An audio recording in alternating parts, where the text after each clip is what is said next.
کہے کہ میں یہ سب کروں گا لیکن میں حج نہیں مانتا ہوں، نہ کروں گا، تو کافر ہو جائے گا۔ اب آپ سے میں پوچھنا چاہتا ہوں، مسلمان تو کلمہ ہی پڑھ کر کے ہوتا ہے، لیکن نماز کا اگر انکار کر دے، روزے کا اگر انکار کر دے، حج و زکات کا اگر انکار کر دے، ان فرائض کا انکار کر دے تو کافر ہو جائے گا۔ میں آپ سے پوچھنا چاہتا ہوں، نجد کی بدماش اولادوں، فرائض کا انکار کیا جائے تو کافر ہو جائے گا، اور اگر عظمت مصطفیٰ کا انکار کیا جائے تو کیا کافر نہیں ہوگا؟ کلمہ پڑھتے ہوئے، کلمہ پڑھتے ہوئے اگر عظمت مصطفیٰ کا انکاری ہے تو 1000 بار کلمہ پڑھتا رہے، اس کا کلمہ اس کے منہ پر مار دیا جائے گا، اس کا کلمہ اس کا پڑھنا کام نہیں آئے گا۔ عظمت مصطفیٰ کے ساتھ جب کلمہ پڑھے گا تب اسے کافر نہیں قرار دیا جائے گا، اور اگر عظمت مصطفیٰ نکال کر کلمہ پڑھ رہا ہے تو نماز روزہ کرتا رہے، وہ عظمت مصطفیٰ کا منکر ہے تو قطعاً مومن کہا ہی نہیں جائے گا۔ میں بتا دوں ایک حدیث کے حوالہ سے، ابریز شریف ایک کتاب ہے تصوف میں، ابریز شریف میں یہ حدیث ہے جو اللہ کے رسول صلی اللہ علیہ وسلم کے سامنے صحابہ کرام نے ایک جوان کا ذکر کیا، عرض کیا یا رسول اللہ، ہم میں ایک جوان ہے جو بہت نماز پڑھتا ہے، بڑا نیکوکار ہے، بڑا عمل والا ہے۔ صحابہ تعریف کر رہے تھے، تب تک وہ جوان سرکار کے سامنے آ گیا۔ جیسے سرکار کے سامنے وہ جوان پہنچا تو صحابہ نے عرض کیا یا رسول اللہ، یہی جوان ہے جس کی تعریف ہم کر رہے تھے۔ میرے آقا نے اس کی طرف دیکھا، اس نے سرکار کو سلام کیا۔ آقا ارشاد فرماتے ہیں، کیا تو اپنے دل میں یہ نہیں سوچ رہا ہے ابھی ابھی کہ یہاں تجھ سے کوئی اچھا نہیں ہے؟ اس جوان نے کہا ہاں یا رسول اللہ، میں اپنے دل میں سوچ رہا ہوں۔ اس نے اپنے دل میں سرکار کے سامنے صرف اتنا ہی سوچا کہ یہاں مجھ سے اچھا کوئی نہیں ہے، اپنے عمل پر گھمنڈ کرتے ہوئے کہ مجھ سے اچھا کوئی نہیں ہے۔ نبی کونین صلی اللہ تعالیٰ علیہ وسلم نے اس کے دل کے سوچنے کو جان لیا۔ اب وہاں سے وہ سرکار کو سلام کر کے چلا آیا مسجد میں۔ میرے آقا ارشاد فرماتے ہیں، کون ہے جو اس کو قتل کر دے گا؟ میں آپ سے پوچھنا چاہتا ہوں، رسول اللہ نے نماز پڑھنے والے کو قتل کرنے کا حکم کیوں دیا؟ سرکار فرماتے ہیں کون ہے جو اس کو قتل کر دے گا؟ حضرت ابوبکر صدیق فرماتے ہیں میں قتل کروں گا۔ چنانچہ حضرت ابوبکر صدیق گئے، فوراً واپس آ جاتے ہیں، ان کی نگاہ دیکھ رہی ہے کہ وہ تو نماز کی نیت باندھ چکا ہے۔ حضرت ابوبکر اپنے دل میں سوچنے لگے، علماء بیان فرماتے ہیں کہ نبی نماز پڑھنے والے کو قتل کا حکم کیسے دیں گے؟ ہاں آپ فرماتے ہیں کون ہے قتل کرے گا؟ تب تک حضرت عمر فاروق اعظم بڑھے، یا رسول اللہ میں اس کی گردن مار دوں گا۔ آپ جب گئے تو وہ رکوع میں جا چکا تھا، آپ سوچنے لگے رکوع میں جانے والے کو سرکار کیسے فرما دیں گے؟ چنانچہ پلٹ پڑے، تب تک میرے آقا تیسری بار فرماتے ہیں کون ہے جو اس کو قتل کرے گا؟ تب تک مولا کائنات فرماتے ہیں میں عرض کرتے ہیں میں قتل کر دوں گا۔ آقا فرماتے ہیں ہاں علی تم ضرور قتل کر دیتے مگر اس کو پاؤ تب۔ میرے سرکار نے جیسے اتنا ارشاد فرمایا، اب حضرت علی رضی اللہ تعالیٰ عنہ تلوار لے کر کے بڑھے، مسجد میں گئے، دیکھا تو نماز پڑھ کر کے نکل گیا تھا۔ سب تشویش میں پڑ گئے، آقا کی بارگاہ میں عرض کرنے لگے یا رسول اللہ معاملہ کیا ہے؟ سبوں نے عرض کیا یا رسول اللہ ہم ضرور اسے قتل کر دیتے مگر ہم نے سوچا کہ آقا نمازی کو مارنے کے لیے حکم کیسے دیں گے؟ میں آپ سے پوچھنا چاہتا ہوں، وہ نماز روزہ کی رٹ لگانے والے نجدی بدماشوں، سنو، سرکار کی سیرت بیان کرنے والوں، نبی کونین صلی اللہ تعالی علیہ وسلم نے اس جوان کو قتل کرنے کا حکم کیوں دیا؟ آقا فرماتے ہیں علی ضرور تم قتل کر دیتے مگر پاؤ تب۔ میرے آقا کا علم غیب بھی دیکھو، سرکار یہ بھی نشاندہی کر رہے ہیں گویا علی اب تم اسے پاؤ گے نہیں، نکل گیا۔ آقا فرماتے ہیں اگر وہ قتل کر دیا جاتا جوان تو قیامت تک میری امت میں فتنہ نہ ہوتا۔ اللہ اور بتاؤں، کلمہ پڑھنے والے کو کافر نہ کہو، اٹھاؤ قرآن دیکھو، مسجد زرار کا واقعہ پڑھو، سورہ منافقون قرآن میں ہے، سورہ منافقون کا ترجمہ اردو میں پڑھتے چلے جاؤ، دیکھ ڈالو اور پورا ترجمہ پڑھنے کے بعد فیصلہ دینا۔ سورہ منافقون سورت سے تمہیں کیا سبق حاصل ہے؟ آقا کریم صلی اللہ تعالی علیہ وسلم کی بارگاہ میں جب صحابہ نے عرض کیا یا رسول اللہ میں نے فلاں کو فلاں کو فلاں کو دیکھا ہے، وہ آپ کا کلمہ بھی پڑھتا ہے مگر کبھی کبھی آپ کی شان میں کچھ بک بھی جاتا ہے، میرے سرکار خاموش ہیں۔ جب سورہ منافقون نازل ہوئی، سرکار مسجد نبوی شریف میں تشریف لے گئے، جمعہ کا دن ہے، منبر پر تشریف فرما ہوئے، مسجد نبوی کھچا کھچ نمازیوں سے بھری ہے۔ کوئی غیر کلمہ پڑھنے والا سرکار کے دور ظاہری میں مسجد نبوی میں داخل ہو سکتا تھا؟ تھی کسی کے اندر ہمت؟ سب کلمہ پڑھنے والے بیٹھے ہیں، سب نماز پڑھنے گئے ہیں، میرے آقا منبر پر تشریف فرما ہوئے، خطبہ دینا شروع کیا، ارشاد فرمایا، میرے سرکار نے آیت تلاوت کرتے ہوئے کہ میری مسجد میں جتنے منافق ہیں وہ سب کے سب نکل جائیں. کوئی نہیں نکل رہا ہے، سب خاموش ہیں. صحابہ کہتے ہیں کہ اتنا سخت دن ہم لوگوں پر کوئی نہیں آیا جب میرے سرکار نے مسجد میں اعلان فرمایا تھا اگر منافقین نہیں نکلتے ہیں تو میں ایک ایک کا نام لے کر ابھی نکالوں گا.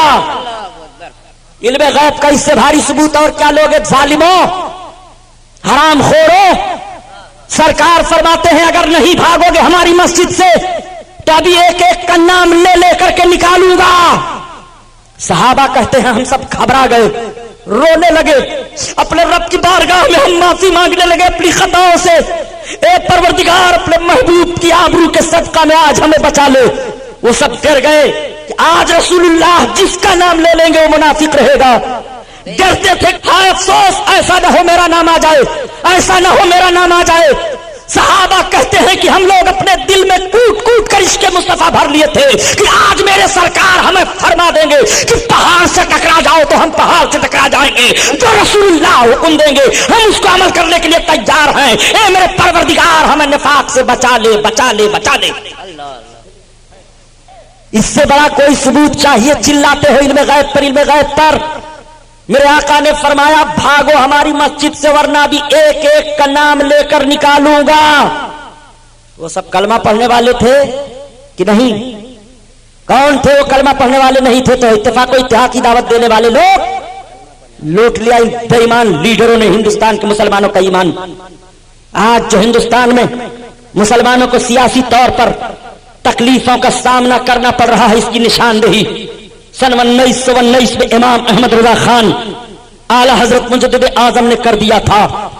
جب یہی قوم کے لیڈر یہ مسٹر ابوالکلام، یہ مسٹر جناح، یہ مسٹر گاندھی، مولانا محمد علی جوہر، مولانا شوکت علی، عبدالباری فرنگی محلی، عبدالماجد دریابادی، یہ سب کے سب لوگ جب سیاسی پلیٹ فارم پر ایک ہو کر کے اور یہ ذہن و فکر دے رہے تھے کہ ہندوستان سے انگریزوں کو بھگایا جائے تو اعلیٰ حضرت عظیم البرکت ذہن و فکر دے رہے تھے کہ مسلمانوں کو متحد ہو کر کے ہندوستان میں اسلامی دشمن جتنی طاقتیں ہیں سب کا مقابلہ کیا جائے ورنہ ایک طاقت کا مقابلہ کر کے بھگا دیا جائے گا. کل یہی دوسری طاقت ہمارے لیے سوانح روح بن جائے گی اور مسلمانوں کا قتل عام ہوگا بھارت کی سرزمین پر. وہی آج ہو رہا ہے جو امام احمد رضا خان نے سن 1919 میں کہہ دیا تھا. نعرہ تکبیر، نعرہ رسالت، مسلک اعلی حضرت علماء اہل سنت، جشن امام احمد رضا. اعلیٰ حضرت عظیم البرکت نے سیاسی پلیٹ فارم کی جو تجویزیں رکھی تھی ان تجویزوں پر خدا کی قسم اگر اس وقت کے یہ بکاؤ لوگ گاندھی کے پیچھے چلنے والے لوگ نہ بکے ہوتے تو ہندوستان کا مسلمان آج اس طرح سے روتا اور بلکتا ہوا نہ دکھائی دیتا. لوٹ لیا ان بے ایمانوں نے ہندوستان کے مسلمانوں کی آبرو. آج تمہیں ہندوستان کے مشرکوں کے سامنے پستا ہونا پڑ رہا ہے. سن 1918 میں سوراج قائم کرنے کے لیے پلان بنا تھا جو آج رام راج لانے کا قانون دیا جا رہا ہے. یہ سن 1918 میں پلان بنایا گیا تھا، آج کا پلان نہیں ہے. آپ کو معلوم ہے آج خوشی کا معاملہ جب آتا ہے تو 3 سے 2 کا ملزم اتنا سخت قرار نہیں دیا جاتا ہے. اگر کسی کے ہاتھ سے کسی گائے کی جان چلی گئی جو سزا اس کو دی جاتی ہے. معلوم ہے کیسے یہ پلان بنا تھا؟ اعلیٰ حضرت عظیم البرکت اپنے زمینداری کے گاؤں بدائن شریف کے قریب کرتولی میں تھے. وہاں پہنچ گئے تھے لوگ فتویٰ پوچھنے کے لیے. مولانا صاحب آپ کیا کہتے ہیں ہندوستان میں گائے کی قربانی واجب ہے، ضروری ہے؟ کیا ضروری ہے یہاں گائے کی قربانی کی جائے؟ اعلیٰ حضرت عظیم البرکت نے بھانپ لیا. سرکار اعلیٰ حضرت عظیم البرکت نے ارشاد فرمایا یہ تو مسلمانوں پر بڑا زبردست حملہ ہے. یہ مسئلہ نہیں پوچھا جا رہا ہے، یہ حملہ کیا جا رہا ہے. بڑے بڑے لوگوں کے قلم چوک گئے تھے. اعلیٰ حضرت نے فوراً لکھا شاعر اسلام ہے، اسلامی پہچان ہے اور واجب کا مسئلہ پوچھ رہے ہو. مسلمانوں کی معیشت پر حملہ ہے. گاؤں کے ذبیحے کی پابندی نہیں ہے، مسلمانوں کو ذبح کر ڈالنا ہے. لوگ نہیں مانے. اعلیٰ حضرت کا فتویٰ الگ رکھ دیا گیا، بکاؤ لوگوں کا فتویٰ الگ ہوا اور ہندو مسلم اتحاد کمیٹی بنا کر کے یہ قانون پاس کر دیا گیا. بریلی شریف کی سرزمین پر بڑا احتجاج ہوا, بڑے بڑے جلسے ہوئے بھارت کی سرزمین پر. اسی جماعت رضائے مصطفیٰ کے تحت جو جماعت یہاں کے نوجوانوں نے اپنائی ہے اور جو فارمولہ ان جوانوں نے لیا ہے, یہی وہ جماعت تھی جب اعلیٰ حضرت نے قائم کیا تھا. اس کے سارے مقاصد رکھے گئے تھے. مسلمانوں کو کن کن پریشانیوں میں نہیں جھونکا گیا ہے. گاؤں کا معاملہ سامنے آپ کے آیا. آج قانون وہی ہے. لوگوں نے کہا ہم رام راج لائیں گے, اس کے تعلق سے 1919 میں بحث ہوئی. گو کشی کا معاملہ سامنے آیا. گاندھی جیسے لوگ کہہ رہے تھے کہ مسلمانوں کو چاہیے کہ ہندوستان سے چلے جائیں, ہجرت کر جائیں, ان کو دقتوں کا سامنا کرنا پڑ رہا ہے. اعلیٰ حضرت عظیم البرکت نے فرمایا تھا ہجرت کا فتویٰ دینے والے تم کون ہو؟ ہندوستان کی سرزمین پر تم سے زیادہ ہمارا حق ہے. بھارت کی سرزمین کو بھارت ہم لوگوں نے بنایا ہے, سونے کا چڑیا ہم لوگوں نے اس کو بنایا ہے. بھارت جب تمہارے قبضہ میں تھا تو تمہاری تاریخیں ہم دکھا دیں. تم سگی بہنوں کے ساتھ شادیاں کی جا رہی تھی, کنیاؤں کی آبرو لوٹی جا رہی تھی, ان کو مارا جا رہا تھا, دیوستھانوں پر ان کی بھیٹ چڑھائی جا رہی تھی. بھارت کی سرزمین پر عورت اور مرد کو دوش بدوش جینے کا حق مذہب اسلام کے قانون نے دیا ہے. ہندوستان کو سونے کا چڑیا بنانے والے ہم ہیں. بھارت کی سرزمین سے مسلمان ہجرت کر کے نہیں جائے گا, یہی پیدا ہوا ہے, یہی مرے گا. اس ملک کی حفاظت کرے گا, اپنے ایمان کی حفاظت کرے گا.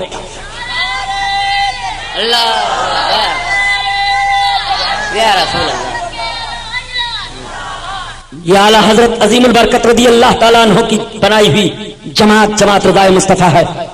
اعلیٰ حضرت پر الزام دیا جاتا ہے کہ اعلیٰ حضرت نے سب کو کافر بنا ڈالا ہے. آؤ ذرا دیکھو, اسلام اور کفر کا معاملہ سامنے رکھو.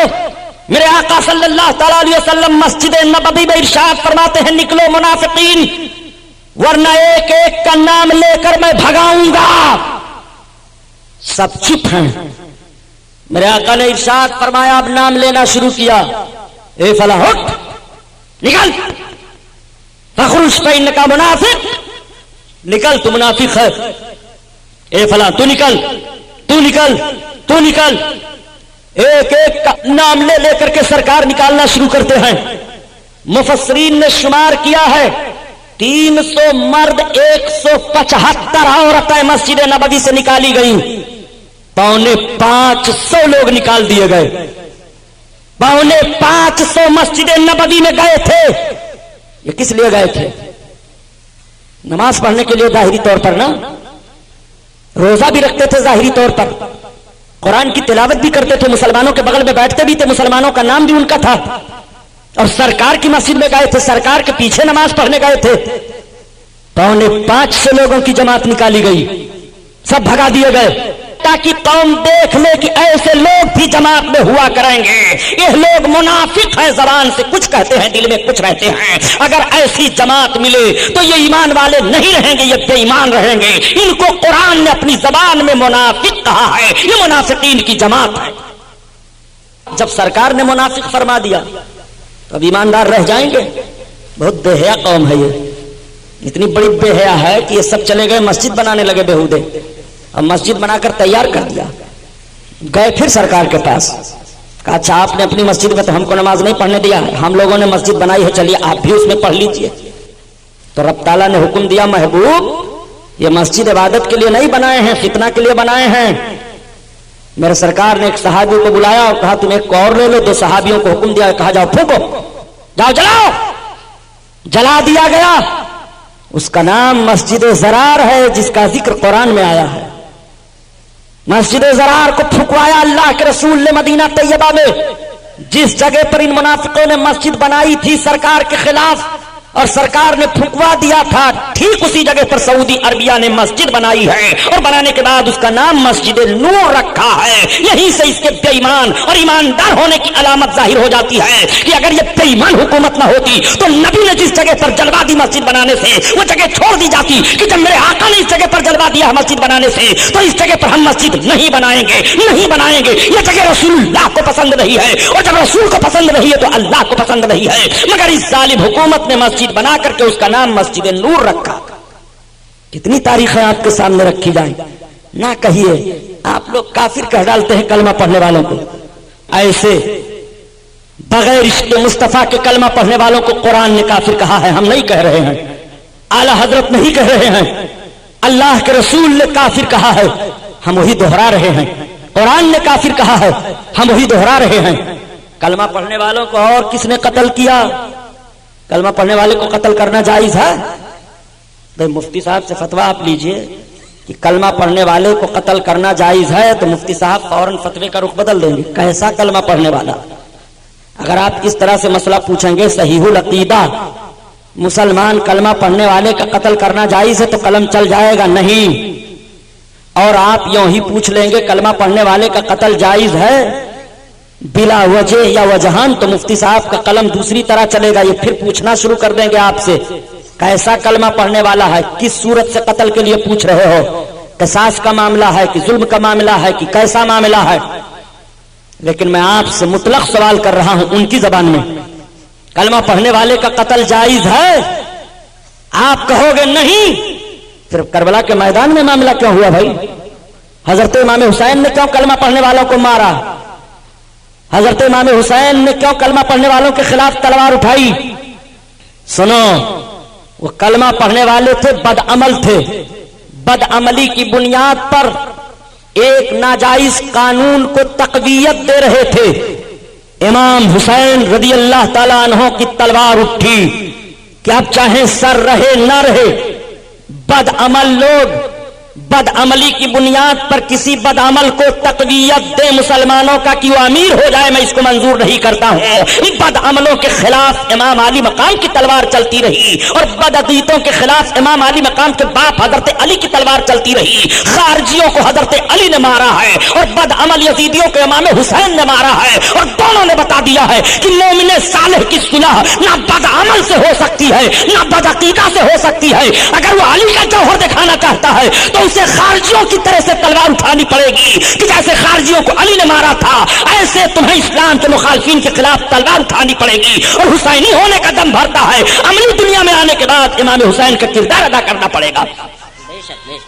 اعلیٰ حضرت نے کتنا اہم کام انجام دیا ہے۔ جماعت رضائے مصطفیٰ کیوں تشکیل دی گئی تھی؟ یہ لوگ تو سیاسی بنیاد پر لیڈر بن رہے تھے، کانگریس پارٹی بنا رہے تھے، فلاں پارٹی بنا رہے تھے، فلاں پارٹی بنا رہے تھے، سب ایک ہو جاؤ، انگریزوں کو بھگاؤ، چاہے اسلام کا سودا کرنا پڑے، چاہے ایمان کا سودا کرنا پڑے، چاہے یہ نعرہ لگانا پڑے کہ ہندو مسلم سکھ عیسائی سب آپس میں ہیں بھائی بھائی، چاہے جیسا نعرہ لگانا پڑے، چاہے مسجد میں ان کو لا کر کے نعرہ لگوانا پڑے، چاہے مندر میں خود جا کر کے نعرہ لگانا پڑے۔ یہ وطن کی حفاظت کر رہے تھے، امام احمد رضا قوم کی حفاظت کر رہے تھے، امام احمد رضا مذہب اسلام پر عمل کرنے والے مومنین کی حفاظت کر رہے تھے۔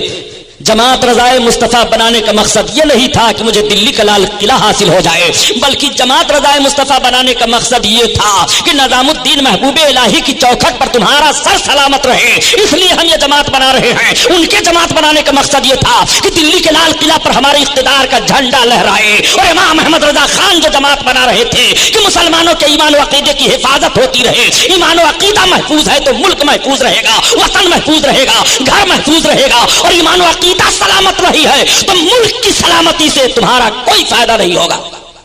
امام احمد رضا کی فکر یہ تھی، اس نوعیت پر اس جماعت کی تاریخ مرتب کی گئی تھی، اور ضرورت ہے ہندوستان میں اگر آبرومندانہ جیون بتانا چاہتے ہو تو اعلیٰ حضرت عظیم البرکت کے مشن کو اپنانا پڑے گا۔ میں عرض کر رہا تھا، میری آخری بات سن لو، آقا کریم صلی اللہ تعالی علیہ وسلم کا قریبانہ حال، میرے سرکار پل صراط کے کنارے رب سلم کی دعا مانگ رہے ہیں، امتی جنت میں جا رہے ہیں۔ مسلمانوں، سرکار کا تو اتنا کرم ہوگا، اتنا کرم ہوگا، میرے آقا ڈھونڈ ڈھونڈ کر ایک ایک پاپیوں کو خاطیوں کو بخشوائیں گے، نکالیں گے، اللہ کے رسول کرم فرمائیں گے۔